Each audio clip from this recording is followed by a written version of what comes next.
and want to see you dead. Remember, Esau made that vow. I'm going to kill my brother Jacob when after I bury my father Isaac. He didn't do it, but he put that vow out. Here it is. Right here, you see it in your face. Haman the Edomite. Then the king put out a decree to kill us. Verse 16, the Jews had light and gladness and joy and honor. And in every province, 127 mind you, and in every city, wheresoever the king's commandment and his decree came, the Jews had joy and gladness, a feast and a good day. And many of the people of the land became Jews. Why? For the fear of the Jews fell upon them. So what does that fear mean again, Patrick? To be afraid. That's right, instantly. To be afraid. Because they was afraid of the Jews. That's why they started learning our law, statute, commandments. For the fear of the Jews fell upon them. So they started wanting to be us. Just like us, right? Like today. But see, it's a difference because you have Edomites now that claiming our identity. Right. Call themselves following the laws, but you follow the laws of the Most High. You don't need no Kabbalah. You don't need no Talmud. All you need is the Torah and the Tanakh. Why you gotta add those things to it? Because you're not the chosen people of the Most High. You don't need no Talmud. You don't need no Kabbalah. But see, they had all those things in because they are who they are. Grandson of Esau. Look at the 9th chapter.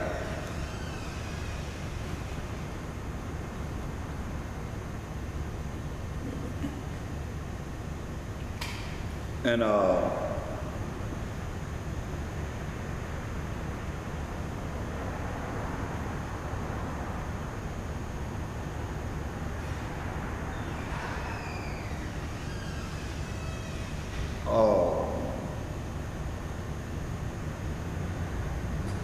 look at 9 and 12. So that was one day. This is what happened on the next day. Esther, chapter 9, verse 12. And the king said unto Esther, the queen, the Jews have slain and destroyed 500 men in Shushan, the palace, and the 10 sons of Haman. What have they done in the rest of the king's provinces? Well, they say, hey, they killed everybody. The Jews, we rose up and killed everybody in Shushan. They say, what have they done to the rest of the 126 provinces? Go ahead. Now, what is thy petition? What is your petition? Because she wished her life again, went in there to the king. Said, what is your petition? Listen. And it shall be granted thee. Or what is thy request further? And it shall be done. So, this is our powerful sister, Esther. Let's see what Esther demanded of the king that he would grant her request to her. What does she say? Read. Verse 13. Then said Esther, if it please the king, let it be granted to the Jews which are in Shushan to do tomorrow also, according to this day's decree. And let Haman's 10 sons be hanged upon the gallows. He said, hey, let us do it again. One day wasn't enough. So that's why y'all talk about putting a woman in presidency? Shoot, she said, hey, that one day wasn't good enough. Let us do it another day. Go ahead and hang his 10 sons on the gallows that they had made for the children of Israel. Read. And the Mordecai and the children of Israel. Go ahead. And the king commanded so to be done. And the decree was given at Shushan, and they hanged Haman's 10 sons. They hanged Haman's 10 sons. It's very important that you got to get rid of that lineage. See, Esau know this too. That's why they killing who? Who man are they killing right now? The young people, that's right, the young. They're killing the young. That's our future. You know, that's what they're doing. And the young adults and the young not even born yet. That's right. That's right. An abortion, right? That's right. You're right. That's right. That's what he does. Go ahead. Well, I want you to read this first. Read Ecclesiasticus 30:3.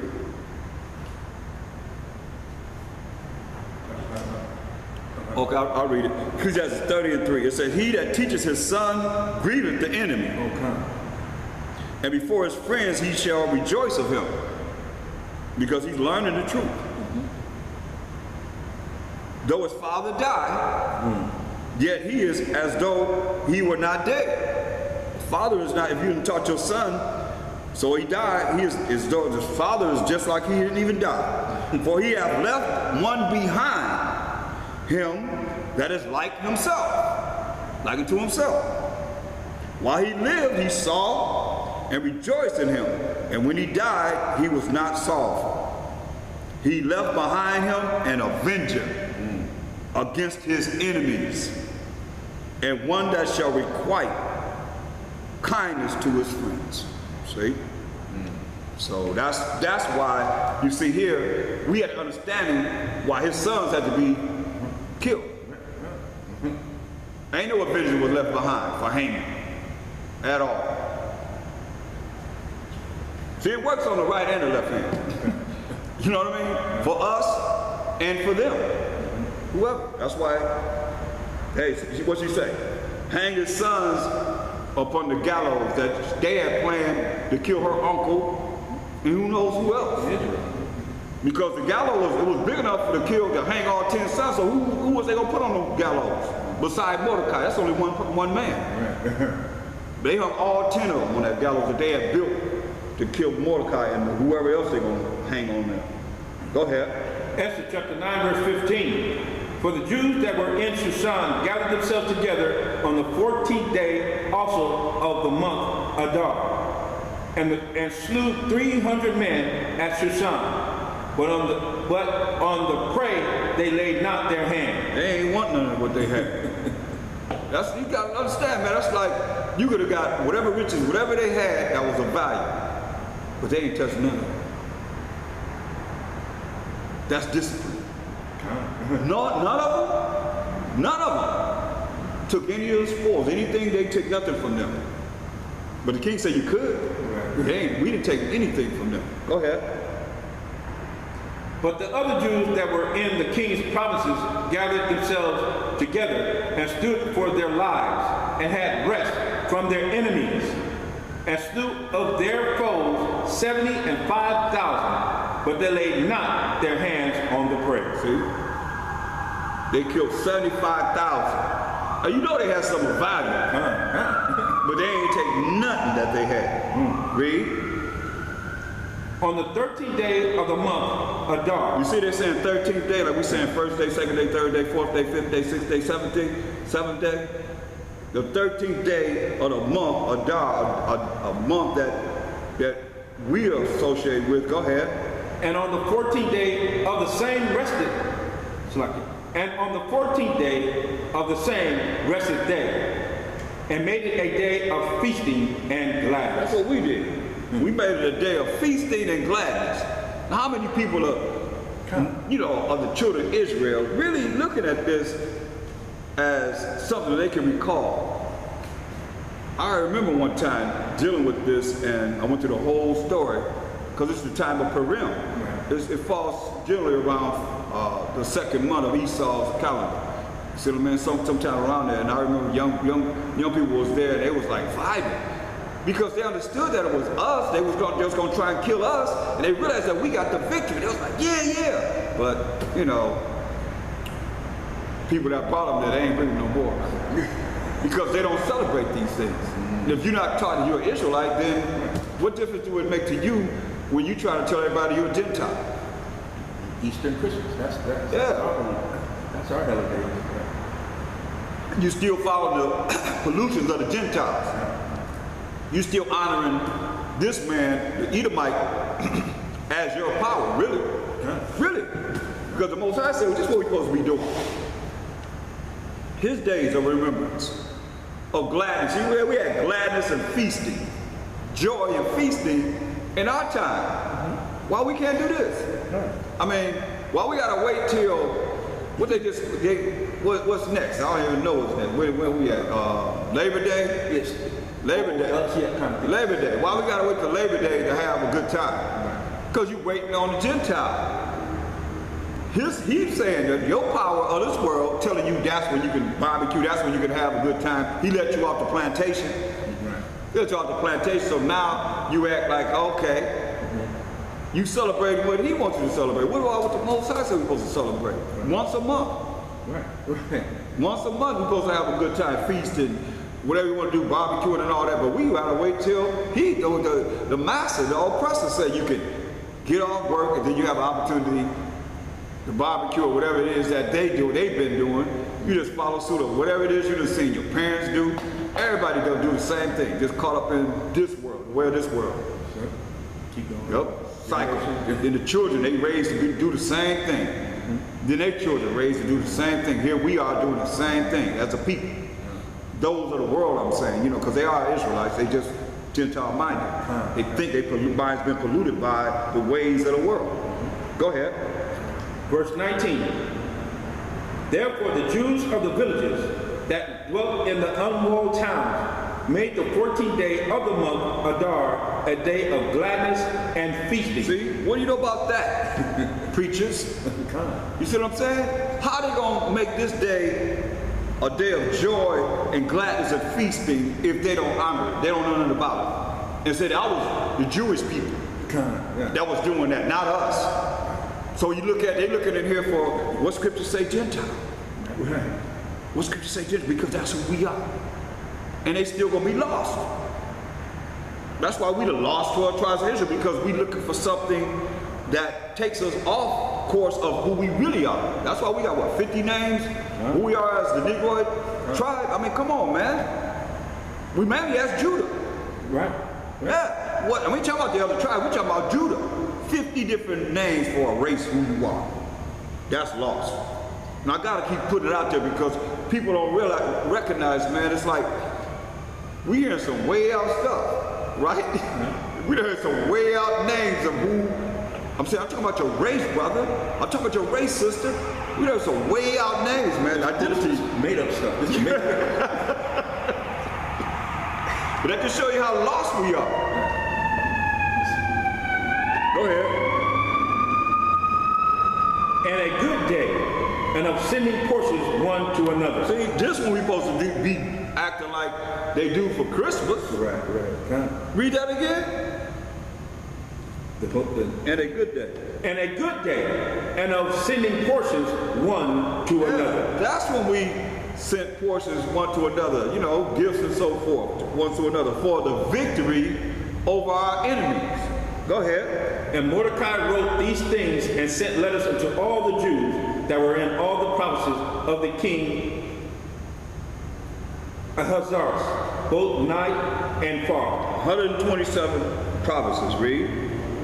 To establish this among them, that they should keep the 14th day of the month Adar, and the 15th day of the same year. See? This is something that we're ordained. You can't say nothing. Because I got Israelites say, oh, no, that was ordained by us. But what the hell you been doing before you came to the truth? That was ordained by the Edomites. Following the things that they say you're supposed to follow. So how you going to say you ain't supposed to do this when we ordained it? Right. In victory, when we have feasting and gladness, we can't feast and be glad for a victory over our enemies, like 4th of July. What is that? Not our victory. It ain't our victory, hell no. 4th of July in 1776, we was picking cotton, getting beat, getting raped. 1776, they was coming from the north down to the south, say, hey, you pick out who you want. From man, women, and child. What do you want? Anything you want. You can't even imagine the things they were doing to us. With animals and everything. Starving us out, then letting us run to the animal trough like a dang on one of the beasts, man. And then eat from an animal trough. Put the babies in the dang animal in the trough so you have more to put. You can just eat off the babies. Eat your food off the babies. You put some in their mouth. as you eating off the bed, you got this hand going here, you done put the baby in there so the baby's full of food. You eat off the bed, man, come on, man. Don't get me started on the things that done to us, man. I mean, it's just bad. So now here we ordaining a day that we have feasted in gladness because we were able to conquer our enemies as the children of Israel. Read. And as the days were in, the Jews rested from their enemies. No, from their friends. Their enemies. See? And that's what happened. You're going to understand this. Nothing new under the sun. When all these nations decree against us, these other nations, what do you think they did? They go right along with them. They are enemies because we were in captivity, slavery, and bondage under these nations. Right here today. That's here today. A lot of them were all involved in having us in captivity. Go ahead. And the month which was turned unto them from sorrow to joy. See, the month that was turned from sorrow to joy. Because they was going to kill us. A decree went out to kill us. And it was changed from sorrow to joy. Read. And from mourning into a good day. From mourning into a very good day. Come on. That they should make them days of feasting and joy. Supposed to make these days of feasting and joy, read. And of sending portions one to another and gift to the poor. See that? That was part of our culture. Because a lot of people say we ain't supposed to be feeding the homeless, we ain't supposed to be doing anything for the poor. Come on, man, this is what we did. Even when Mashiach Yahushua was being anointed for his crucifixion, they still say, what are you doing? The alabaster of oil say, what are you doing? We're going to take this and sold it for much and giving it to the poor. Mashiach Yahushua said, you had a poor always with you. Don't we have it here? Aren't they here? He said, you always had a poor with you. Aren't they here? We see it every first day, man. They here. Poor is everywhere. But him, we didn't have always. But here we are, you see the mindset of the way we thought. This is the way we thought. And that's how, although we're going to come back to our culture, is to know what we thought, the way we thought, to know what we did, and start to do the same things. That's how you come back to who you really are. Not make up something that didn't say, okay, well, this is the way it is. No, it's validated right here. Read. And the Jews undertook to do as they had begun, and as Mordecai had written unto them. That's right, man. Read. Because Haman the son of Hammedatha,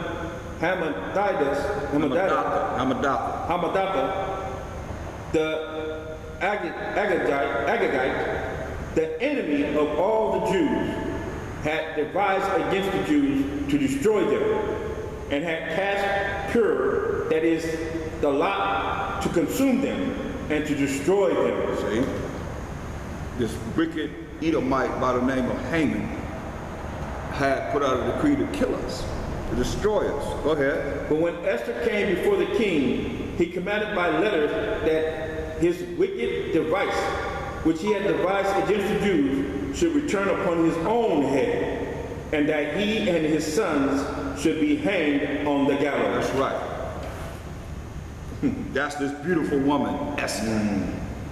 Risked her life for the nation, not just for herself, but for the nation. Go ahead.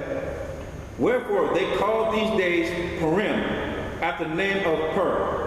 Therefore, for all the words of this letter and of that which they had seen concerning this matter, and which had come unto them, the Jews ordained and took upon them and upon their seed and upon all such as joined to themselves unto them, so as it should not fail, that they should keep these 2 days according to their writing and according to their appointed time every year. See, and that's why we keep the Feast of Purim 2 days. As it's ordained, as we ordained it, but people say that we don't have to do it because the Most High said we're supposed to do it. It's amazing to me how people, they always say, we're supposed to come together 3 times a year. As the Most High said 3 times a year is required for all males to come, but they don't honor this. They don't honor none of the Holy Convocation holidays. Some people don't honor none of the Holy Convocation or the new moon's feast at all. But yet still they call themselves righteous. This is a law. I mean, this is not a law here, but this is what we ordain, and why not follow our customs if we coming back to our customs? But I bet you they be right